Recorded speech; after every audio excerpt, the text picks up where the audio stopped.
Joe, we are back in Newport Beach, and not only are we back, but another return guest is here. My good friend Joey. He is kind of one of the first people to ever talk to me about the OC besides you, Joe.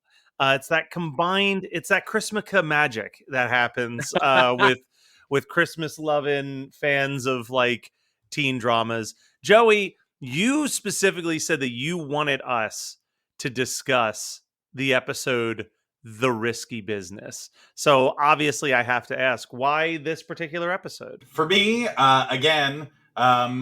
this show came out, 2005? Yeah. So I'm on the tail end of high school. My girlfriend at the time, once again, introduces me to the OC. And this one stood out for me because I knew the movie Risky Business, but I'd never seen it. So this is my first introduction to Risky Business. It did not, of course, warn me that the film was actually about hookers and stuff like that. As I was watching this, I was like, this is not a very faithful parody of Risky Business at its core. Was this your first experience with Risky Business? It wasn't, but I've never seen the film like in its entirety. Really? Yeah. That's kind of shocking, actually, to me. Yeah, it's such a cultural touchstone that, again, you would figure that I would know it, but I have just not seen it. It's still fun, though. Like, as I was rewatching the episode, I was impressed at how well they set things up, even though they're... Am I wrong if I say this episode kind of feels like they're not trying too hard? I would say yes for a different reason. I agree with you, but I feel like they're not trying too hard because there are so many elements that are out of... The OC is as grounded in reality as a show like The OC can be. And Risky Business is a movie that definitely takes a lot of leniencies with reality. And I feel like they I thought it was very realistic, honestly. But they try to like meld these two worlds, and it leads to like, I think 3 different notes of mine started with like, there is no world in which ... and then like thing that was happening. Like, it just feels like this episode breaks a lot of the rules of the world.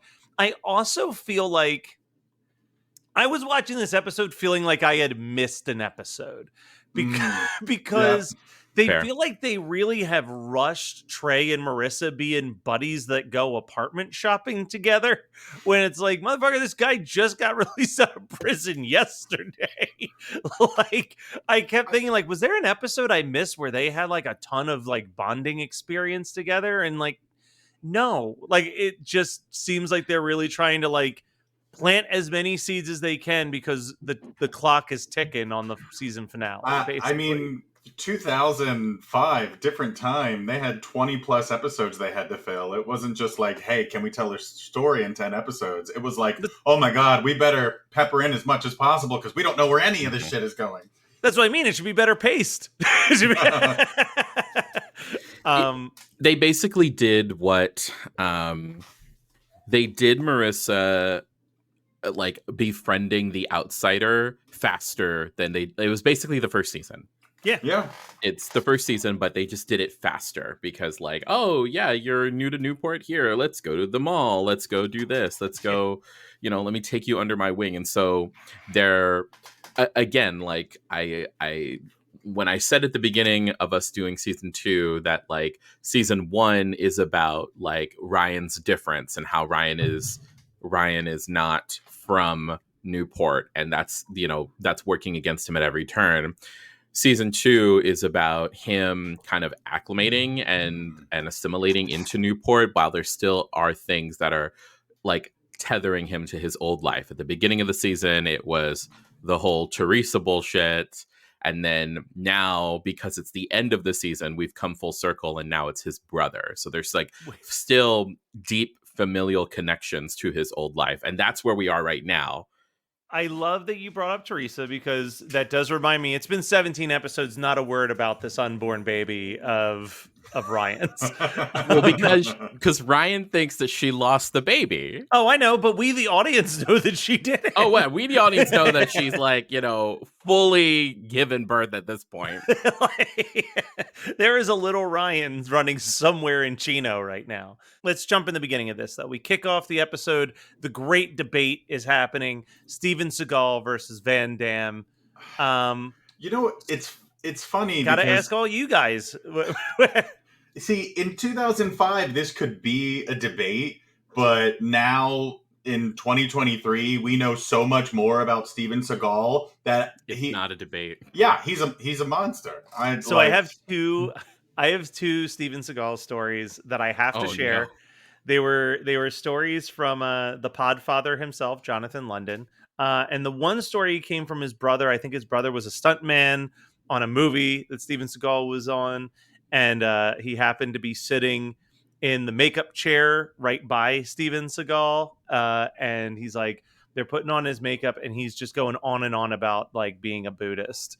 And he's like, it's all about, you just can't let things get to you. You just got to be calm. You have to have a calm and relaxed demeanor. That's how you survive in this world. And he's like, and there's a knock on the door. And his assistant comes in. He goes, Mr. Seagal. And he goes, please, sir, I'm speaking.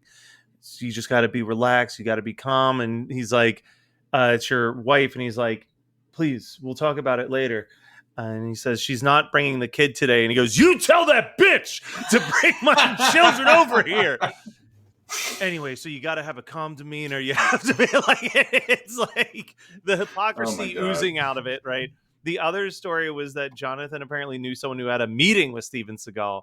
And Steven Seagal showed up to the meeting 45 minutes late.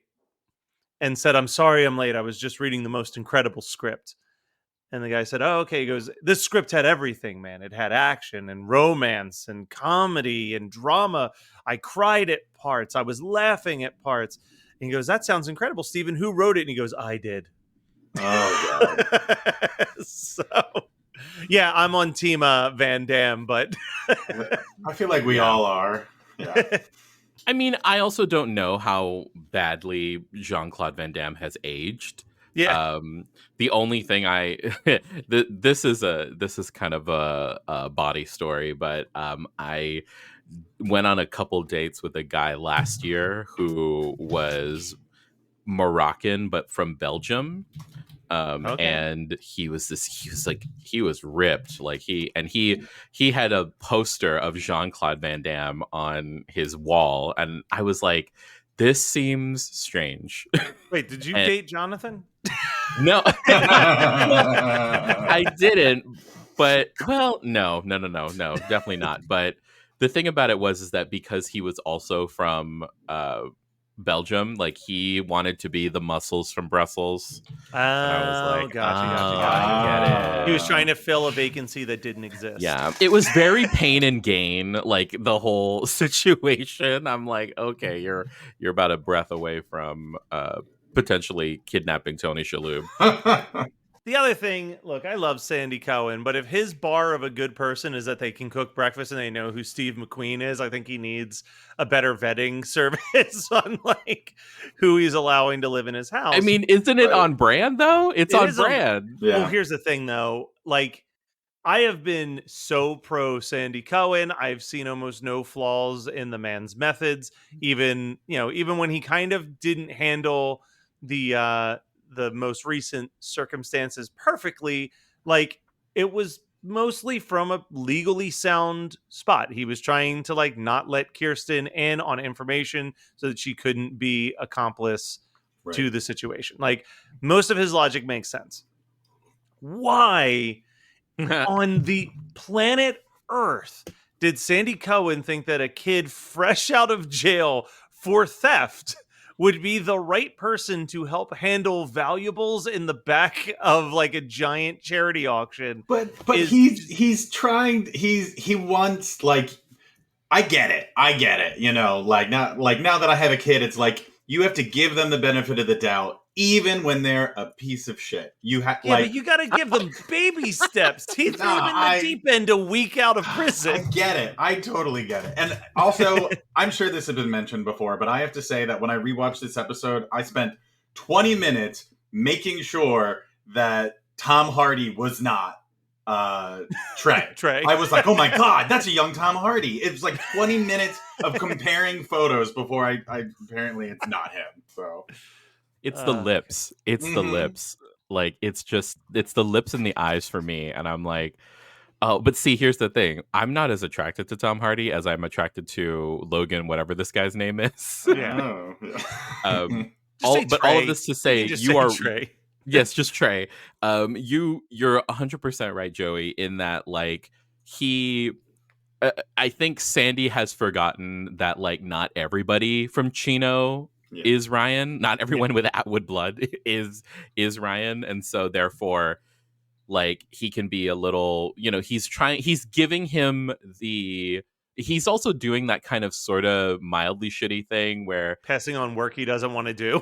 No, he's setting him up so that way he can choose to rise to the occasion, right? Like, either you're gonna prove everybody, you're gonna do right by me and prove all of the naysayers wrong, or you're going to just continue to fall into the trap, right? You're going to continue to do all that. Here's the thing. I am understanding that. I get that. But Sandy Cohen, more than almost anybody, should also be aware that, like, this kid doesn't know shit about you and feels like you have to earn the respect to build to that circumstance. It's just like, at this point, you're just another person whose house he was in for a day. What if we're looking at it incorrectly? What if, it's a chance to do good, but also if he doesn't do good, it's not Sandy getting ripped off. It's all the rich people that Sandy doesn't like. That's probably also true. That's probably a better way to look at it. That's almost definitely what it is. We are also, while all of this is happening, there's this very unnecessary subplot of Marissa moving into the Cohen's house for seemingly 2 nights. Yeah.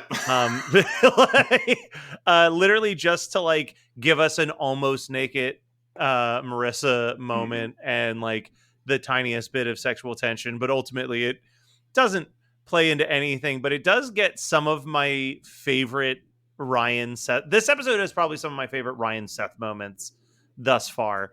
Seth in the beginning is getting all into Ryan's head about, like, how things are moving too quickly if Marissa's going to be at the house. And then Marissa says something to Ryan, and in his frustration, he just walks past Seth while he's getting something out of the locker and just forcefully shoves him against the lockers. And it got a very startled chuckle out of me because I didn't anticipate that. And then the hardest I think I've laughed at anything this entire episode is when when Seth finally convinces Ryan to take him on their little, like, egg heist. Right. And Ryan just throws the keys at him. You gotta catch those. You gotta catch them, man. Yeah, he's, like, not prepared for it at all. So it just hits his chest and falls to the ground. I'm like, perfect. That is a perfect joke in the OC. Unintentionally laughed at the over-the-top slow motion crystal egg falling and Ryan diving to save it in the storage room. And there's a couple moments. Like, there's a few moments in this where I almost feel like I probably should have rewatched the movie Risky Business as well to be like, is this taken right from a scene in the movie they're doing? It is. There's again, it's this very loose. It's not even an adaptation. They were just like, let's get the rights to 30 seconds of Risky Business music. Let's have the egg, and we'll leave it at that. But the fall and a little bit of the ending dealing with the, delinquents, little shades of Risky Business. I was going to say, I've watched Risky Business a couple times. It's been years. Is the egg that big of a plot point? Yes. In this, like, yeah, because his parents love it. It's like their favorite thing, and he ends up accidentally selling it to these delinquents while he's, dealing with these hookers and stuff. Okay. And he has to get the egg back before his parents get home. So the ending is him rushing to put everything back, and the egg almost falls, and he catches it. So that's gotcha. Like okay, said, that makes a lot more sense. Yeah. In my mind, I'm thinking about the egg in this movie kind of being like, to quote The Simpsons, the Kane in Citizen Kane. It's just like a thing that was in the backdrop of the movie that I'm, like, not remembering at all. Okay, so it's way more important in that movie than I remembered it being. Because all I remember about that movie is that he's got a lot of hookers living in his house and he needs to clear out the house before his parents come home. Part of me thought that maybe it was like some weird sex thing, just because like that's like Trey, keep saying Trey is so like wowed by the fact that this object is in front of him, and It's part a of real me like was Uncut Gems type vibe. Like, yeah, like I'm just like, what is happening here? Is this like does the woman sit on an egg? Like, what is yeah. like? Trying to think how Joe, old. you horny man. I've literally thought this the entire time. I've never seen Risky Business. I've seen the OC all the way through at least 4 to 5 times, and You thought it was a sexual egg? I thought it was a sexual egg. Also, we're living in like the age of Goop, right? With fucking Gwyneth Paltrow selling yoni eggs, where you put it up and and then like what I Fair. mean. So I'm just Fair. I was like, oh, maybe this is early Goop, but like that's where Gwyneth got the idea. That would be a crystal goop. That egg was a substantial size, so I wouldn't. Mm-hmm. Well, you had to. This was not your virgin's goop. This was a very well experienced person's goop. Hi, friends. The world got you down. Don't be sad. Listen to $2 Late Fee with Zach and Dustin. $2 Late Fee is the podcast that celebrates the best decade of entertainment, the 1980s. We pick a movie and soundtrack from our youth that we loved and see if it holds up today. We also interview your favorite celebrities from that era. All in the spirit of positivity and togetherness. Check us out at $2latefee.com. We get hints. Nothing really comes from it, really, but we get these hints of Carter and Sandy's like budding friendship, which I'm sure will crumble in a blaze of glory before we're done this season. But Carter, more than anything, just ignites a subplot that has continued to drive me insane, which is a subplot that could only exist in television. There is no world on this planet where people would just be tossing opportunities to 2 high school jabronis who made a comic about their girlfriend. Yeah. I'm gonna push back a little bit on that, Matt. That stuff happens for like wealthy white people, but it's just like a bad investment. Like you're not Max Landis, where it's like, oh, it's John Landis's kid. You know what I mean? Like it's like, yeah, your dad's a lawyer. Like there's no true. But you know what? It's not a Joe Hill. It's not True. These things where there's like, oh, you're doing something in line as your already rich parents did. Well, obviously we'll give you an opportunity. True. It's just like you're rich for the sake of rich. What makes anybody think that it's worth investing the thousands and thousands of dollars it takes to mass produce a graphic novel?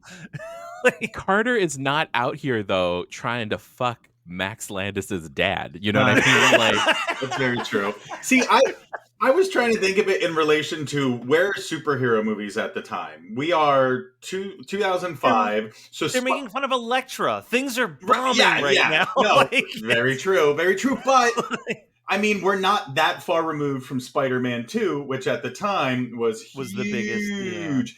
And I mean, even back then, Jay and Silent Bob make the joke that after X-Men did so well, they bought up every comic property they could get. I can't see this horrible comic going anyway. As a lifelong comic book fan, I hate watching TV shows where they're like, oh, it's the next hot comic, Power Girl. And I'm like, no one would buy that. It's just because it's the worst title. This isn't the 1960s and this isn't what comics are anymore. But I could see some rich dude who, like Joe says, trying to fuck Seth's mom, coming in and buying this property to put on a shelf just in case. You never know. Yeah, I mean, I was just sitting there screaming at my television. I was like, this is insane. This is absolutely insane. Because there's no way that's a good comic. There's not a chance I'm sorry, in this but world. Seth is a hack writer, and Zach is he's pedestrian at best. Listen, I will say this right now, and this is going to sound really fucked up, but we've got 3 diehard horror fans sitting on this chat, and I think we can all agree that the deeper someone is into a fandom, the worse the overall product is that they make, because they can't pull themselves away from it. Like, you get, sorry, look, I'm talking to you, David Gordon Green, like you, like the closer you are. Oh, Exorcist believer burn. And like Kevin Smith is a prime example of this to a certain extent. I love Kevin Smith.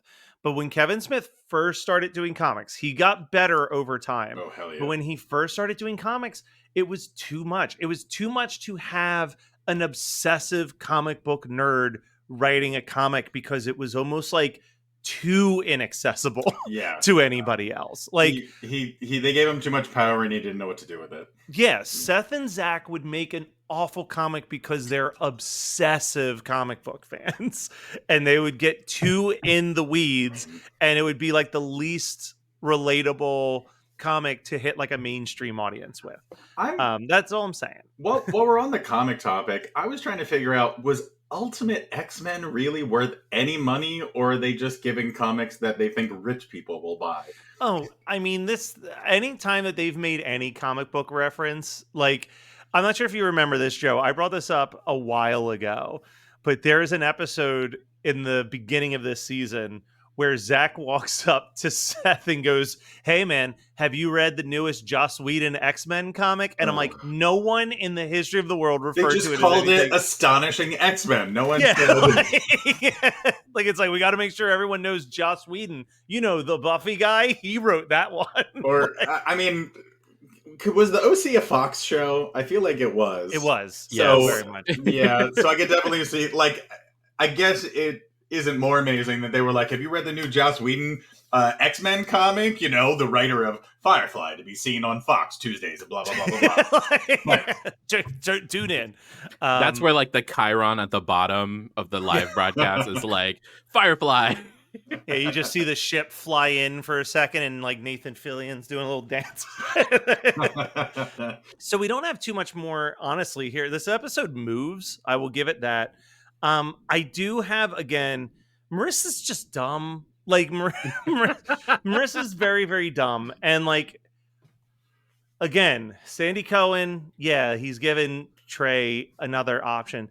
The fact that Marissa did not, for even a second, consider that a dude freshly out of prison with multiple arrests might not pass to get a management job at an apartment complex. Yeah, like, she's naive and rich. Yeah, I'm like, this makes me so annoyed. But then obviously Trey really wants to move out of the Cohen's house, so he steals this risky business egg and apparently just sells it to 2 dudes that he knows. But before we get too deep into the risky business stuff, one thing I have to say that in retrospect I really don't like about this episode is this episode makes me not like Summer, because the idea of dating someone who doesn't let you enjoy the things you enjoy. Yeah, like, this was not a good Summer episode, I would say.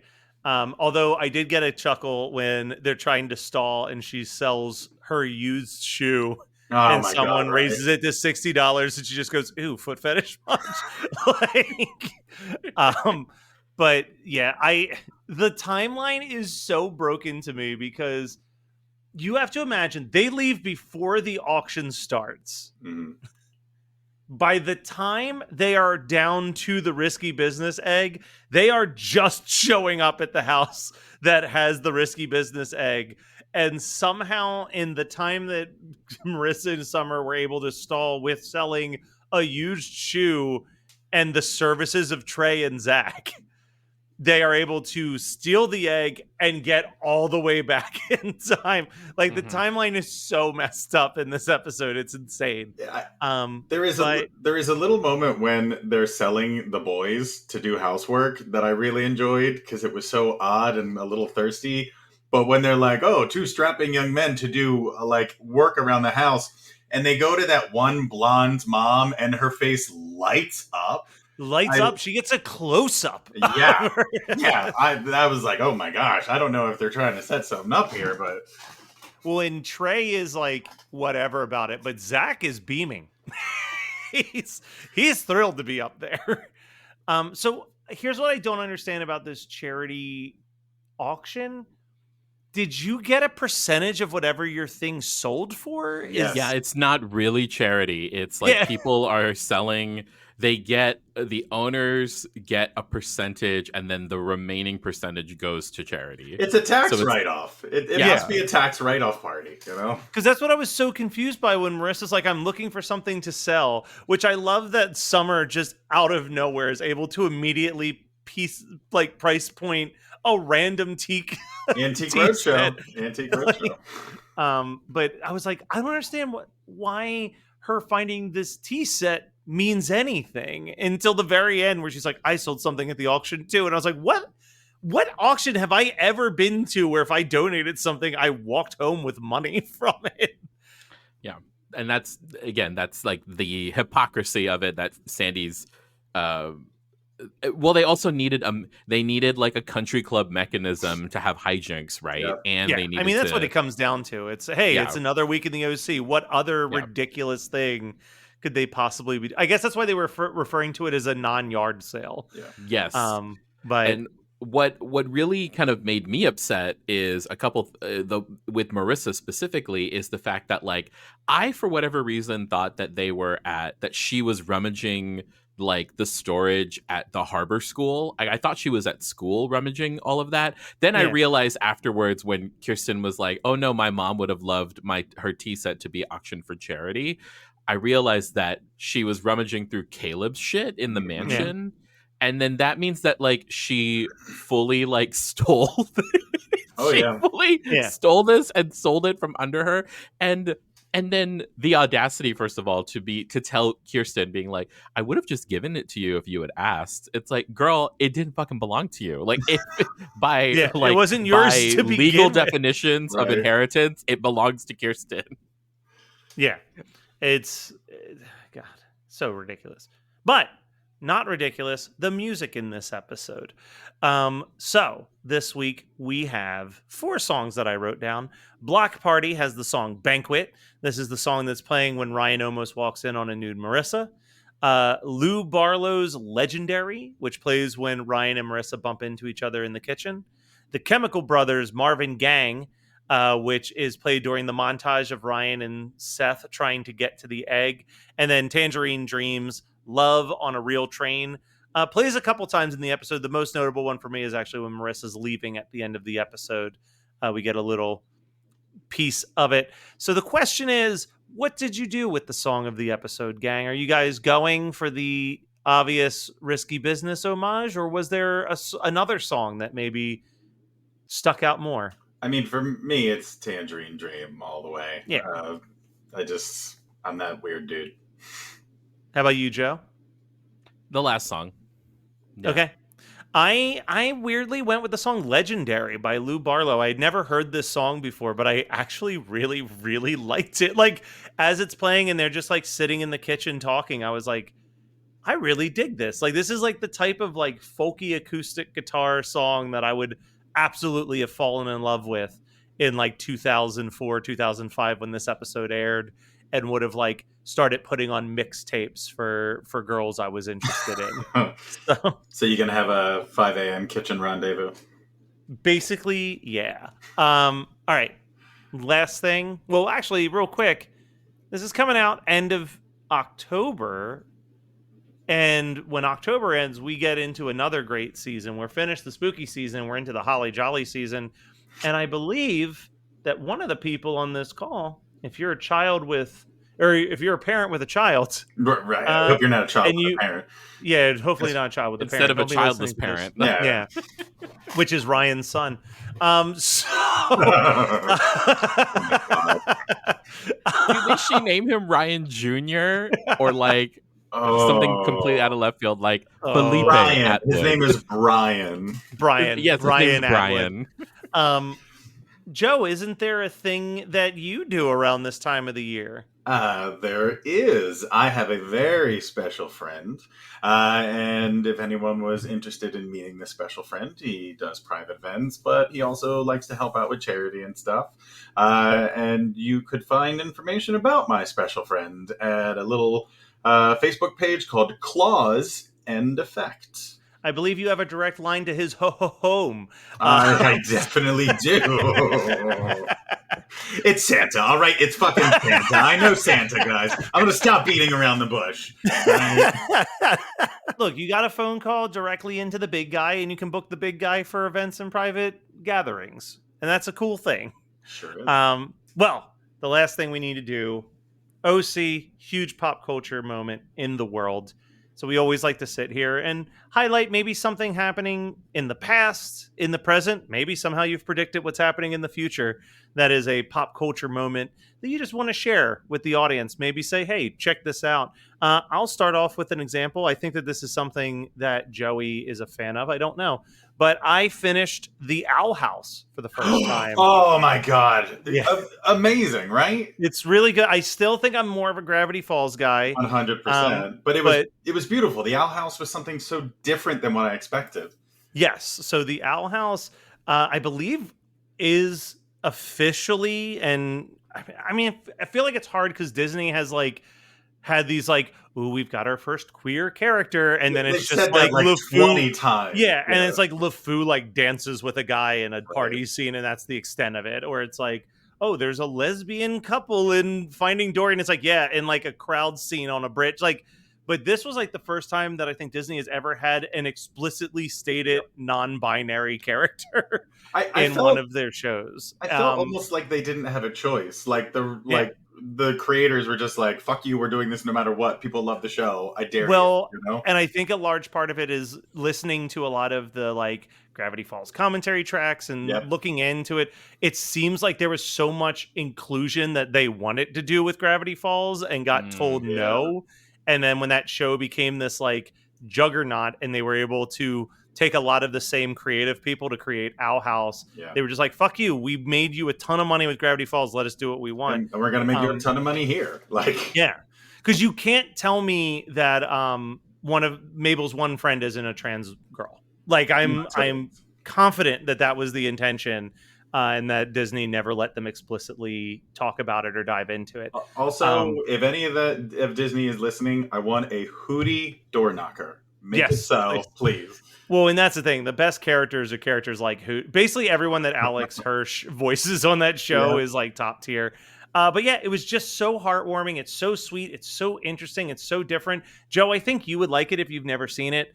But it's about a girl who goes into another universe where witches and ghosts and goblins are real, and she's being trained to be a witch, and she has to make a decision of like, does she stay away from the rest of her family, and feel where she belongs in this alternate world, or does she have to kind of go back to being a bit of an outcast in the real world? And there's like lesbian love stories and non-binary characters and all types of great queer that sounds things. like a very queer experience. Yeah. Oh, I was gonna say, I think I enjoyed it as a straight male watching it. I'm sure anybody in the LGBTQ community watching it would absolutely just be like in tears watching the way that it presents a lot of this stuff in such a beautiful, magical kind of way. This is the Hogwarts that we need in today's day and age.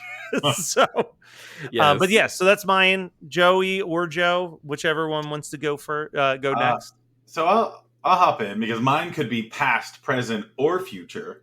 Because I have to say that I'm on a real Trekkie kick recently, and if you haven't hopped into Star Trek, even if you haven't hopped into Star Trek since the 60s or the 90s, whether it was the original or next gen, now is obviously the best time, because I was like, I'm just going to watch one show. I'm going to watch Lower Decks, which is an animated comedy show. And then I fell in love with that. And then I was like, okay, I'll check out Strange New Worlds. And then Strange New Worlds had a goddamn musical episode that is the best musical episode of a television show I have seen since Buffy the Vampire Slayer Once More with Feeling. Yeah. And I keep watching more Trek stuff. And I'm just like, the new stuff they're putting out is blowing me away. It's blowing most of the the Star Wars stuff that I'm watching out of the water. No offense, I still love you, Star Wars, but I'm really digging everything that the folks at Star Trek Cinematic Universe, whatever the hell we call it, is doing right now. Specifically, I've heard about that musical episode that it's so like good. Yeah. it immediately in the same breath. It's like it's just as good, if not better, than Once More with Feeling. So because it is the last, it's the last episode. Our last before episode Halloween, of like, yeah. right before Halloween. I am going to share the thing that I'm most recently obsessed with, which is The Fall of the House of Usher on Netflix. I'm also somebody that like kind of loves, or when I was a kid in like middle school, elementary school, I kind of like loved Edgar Allan Poe's poetry.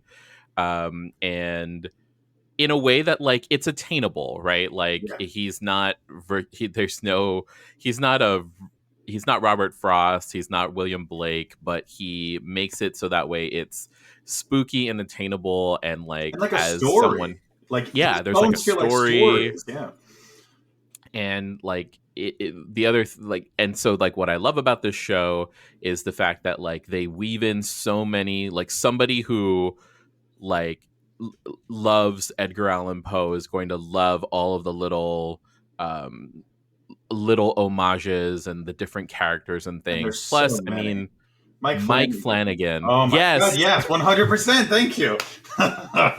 Mike Flanagan does it again, and like I recently listened to a recap podcast of the entire series, and even though they poked like, you know, they analyzed it to death, poked and prodded a couple things, like I really didn't care because I was just like, it was effective and it was good. And someone who also hasn't watched Bly Manor or Hill House yet, oh wow, I know, but like Midnight Mass is like my number one. Like Same. It is so it's one of those things that I still think about the dialogue, and I'm rewatching Midnight Mass right now because it's so beautiful, the kind of conversations that you're having in this whole meditation on death and addiction and, you know, belief.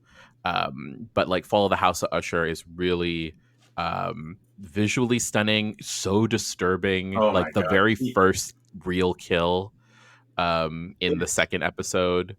He upped the gore level. I mean, like Hill House and Bly Manor and Midnight Mass are all spooky and slow. But for this one, for his Netflix swan song, he was like, fuck it. I'm just going to disturb you. Yeah. I still say, Joe, you got to watch Bly Manor. I know that's probably a lot of people's least favorite of his 5.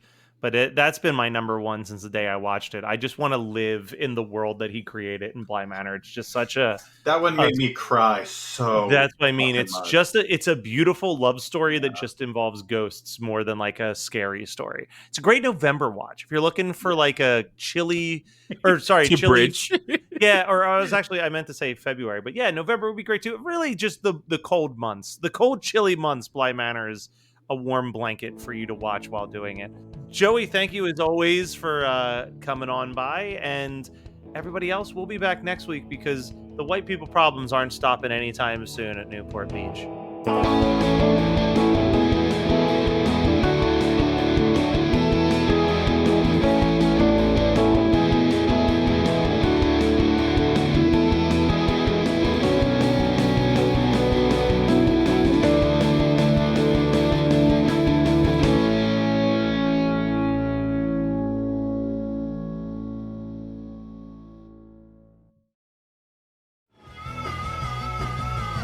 You're listening to the Geekscape Network.